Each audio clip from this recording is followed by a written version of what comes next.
اس آزادی کے لیے جو مدارس کا رول رہا، جو علماء کی قربانیاں رہیں اس ملک کے لیے، اس پر تھوڑی سی اور مختصر میں جامع بات پیش کرنے کے لیے حضرت مولانا عادل ندوی صاحب دامت برکاتہم سے بصد احترام درخواست پیش کرتے ہیں. آپ اپنی بات رکھیں. بسم اللہ الرحمن الرحیم نحمده ونصلی علی رسوله الکریم اما بعد فاعوذ باللہ من الشیطان الرجیم بسم اللہ الرحمن الرحیم ان اللہ یأمر بالعدل والإحسان وإیتاء ذی القربى وینہی عن الفحشاء والمنکر والبغی یعظکم لعلکم تذکرون. وقال النبی صلی اللہ علیہ وسلم انصر اخاک ظالما او مظلوما او کما قال علیہ الصلوۃ والسلام. سارے جہاں سے اچھا ہندوستاں ہمارا، سارے جہاں سے اچھا ہندوستاں ہمارا، ہم بلبلیں ہیں اس کی یہ گلستاں ہمارا. عزیز دوستو، محترم بزرگوں، ڈائس پر تشریف فرما ام محترم جناب احسن صاحب اور ہمارے بہت ہی خاص بلکہ اخص الخواص جناب حافظ محمد اکبر صاحب اور دیگر علماء کرام اور قراء کرام، عزیز طلباء، آج کا یہ جشن یوم آزادی سب سے پہلے آپ سبھی کو مبارک ہو. جشن یوم آزادی مدرسہ امداد العلوم کی اس چھت پر تمام طلباء اپنے ہاتھوں میں ترنگا اٹھائے ہوئے ہیں. کسی نے کہا کہ امن کا یہ پرچم ہے، ناز فخر آدم ہے. امن کا یہ پرچم ہے، ناز فخر آدم ہے، یہ ہوا میں لہرا کر انقلاب لاتا ہے. ایک وقت تھا کہ جب اس ملک پر ایک ظالم حکومت قابض ہو گئی تھی، ظلم اپنے انتہا کو پہنچ چکا تھا. ظاہر سی بات ہے جب ظلم حد سے زیادہ ہو جاتا ہے تو پھر اللہ تبارک و تعالی اس ظلم کے خاتمے کے لیے ایک قوم اور ایک جماعت کو منتخب فرماتے ہیں اور اس کے ذریعے سے اللہ اس ظلم کا خاتمہ فرماتے ہیں.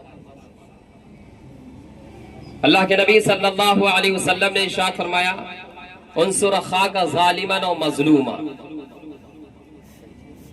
اپنے بھائی کی مدد کرو ظالم ہو یا مظلوم. تو ایک صحابی نے پوچھا اللہ کے نبی صلی اللہ علیہ وسلم، مظلوم کی مدد کرنا تو سمجھ میں آتا ہے، ظالم کی کیسے مدد کی جائے، کس طرح ظالم کی مدد کی جائے؟ پیارے آقا صلی اللہ علیہ وسلم نے ارشاد فرمایا کہ ظالم کی مدد یہ ہے کہ اس کا ہاتھ پکڑ لو، اس کو ظلم نہ کرنے دو، اس کو ظلم سے باز رکھو.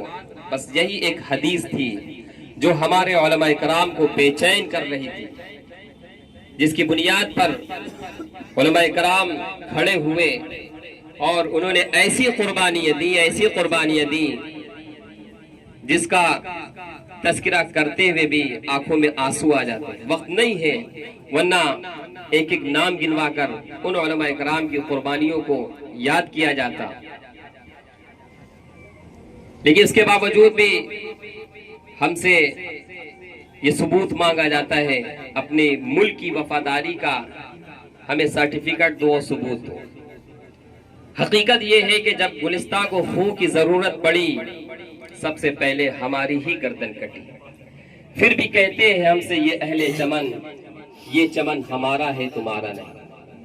ہمارے علماء کرام نے اس ملک کی آبیاری کے لیے، اس ملک کی خوشحالی و ترقی کے لیے جو عظیم قربانیاں دی تھی، وہ قربانیاں اس لیے نہیں دی تھی کہ اس ملک پر ہم قابض ہو جائیں یا اس ملک کی دولت ہمارے پاس آ جائے، بلکہ وہ تو اللہ کے لیے کر رہے تھے اور اس حدیث کو سامنے رکھتے ہوئے آگے بڑھ رہے تھے اور قربانیاں دے رہے تھے کہ اپنے بھائی کی مدد کرو، ظالم ہو یا مظلوم ہو.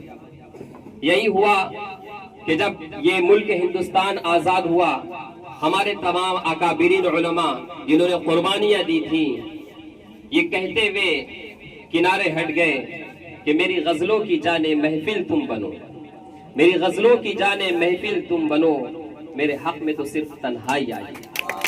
کیا کہہ دیا؟ ہم نے یہ کام جو کیا تھا وہ اللہ کے لیے کیا تھا، ہم نے اس ملک کی ترقی اور خوشحالی اور اس ملک کی آبیاری کے لیے جو کام کیا تھا، پیارے حبیب صلی اللہ علیہ وسلم کے فرامین پر عمل کرنے کے لیے کیا تھا۔ اب یہ ملک تمہارا مبارک ہو، یہ کہتے ہوئے انہوں نے اپنی تنہائیاں اور اپنی راتیں اللہ کے حوالے کر دی تھی۔